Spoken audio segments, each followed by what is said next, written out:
Here's the Washington Post, which really trumped itself. I mean, it was like the great self-own of journalism history. Their headline is Abu Bakr al-Baghdadi, austere religious scholar at helm of Islamic State, dies at 48. Okay, and in the piece it says the man who would become the founding leader of the world's most brutal terrorist group spent his early adult years as an obscure academic aiming for a quiet life as a professor of Islamic law. But the U.S. invasion of Iraq in 2003 upended his plans and launched him on a course toward insurgency, prison, and violent jihad. It's our fault. It's our fault that this guy became an evildoer. He was just he wanted to be an obscure academic with a quiet life. But the U.S. invasion of Iraq is what did it. Unbelievable. So this got Twitter going, right? And they had, what did they call it? WAPO death notices, which it was hilarious. I mean, I just picked a couple of out how Washington Post would report the death of other people. So they had Osama bin Laden, community organizer, poet, and soccer enthusiast with a penchant for occasional decapitations, dead at the age of 64. Darth Vader, who brought back... All right, hold on a minute. Darth Vader, who brought balance to the Force, dies surrounded by family. John Wilkes Booth, noted theatricalist and political activist, passes away at 26. Metallurgist and architect Sauron dies in tower collapse. You know, the thing I liked about this, the thing that really got me about this was funnier than anything you'll see on Stephen Colbert. Because they are making fun of things that are actually funny, they're much funnier. But let me give you the New York Times reaction. That's the one that really got me. The New York Times, a former newspaper, this is plastered all over the digital edition. This is the headline, right?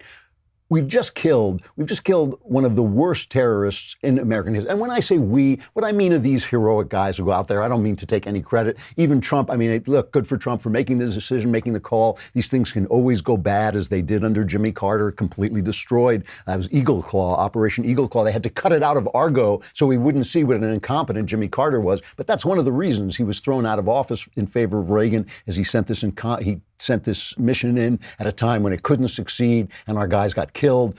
And, you know, so the president is taking a chance when he puts one of these things forward. It does take steely nerves to do it. I praised Obama when he did it with Osama bin Laden, and I think Donald Trump deserves praise. And some people on the left were, in fact, praising him. But the New York Times, these are their headlines.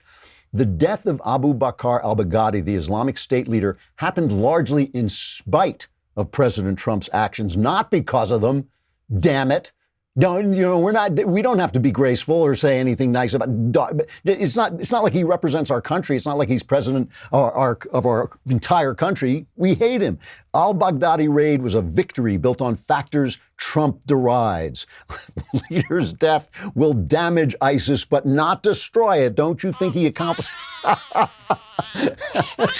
I'm sorry, this is the editorial department of the New York Times.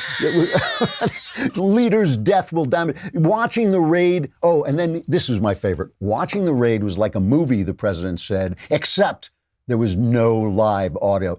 And all of these reports are from the same guys. They're from like officials and intelligence officials, the same guys who played the New York Times with the Russian collusion hoax. These are the same guys who are playing, and because they're anonymous, we don't get to know what they stand for, what they're trying to accomplish. But at this point, it's pretty clear. And these are the guys the New York Times tells us, these are our heroes. This is the deep state that they're now telling us. This is their new narrative, is the deep state is wonderful because it's protecting the Constitution. To which my response is, if the deep state is protecting the Constitution, why isn't the deep state mentioned in the Constitution? How come the president is mentioned in there and the legislature and the courts, but anonymous bureaucrats and spies, not so much? So and if we don't want them to be leaking, if we don't want them to be doing this, what's our recourse? What's our recourse under the Constitution for stopping the deep state from doing what it's doing? None, because it's completely anti-democratic, because the Times has become the organ of anti-democracy. It touts the Soviet Union. It tells us that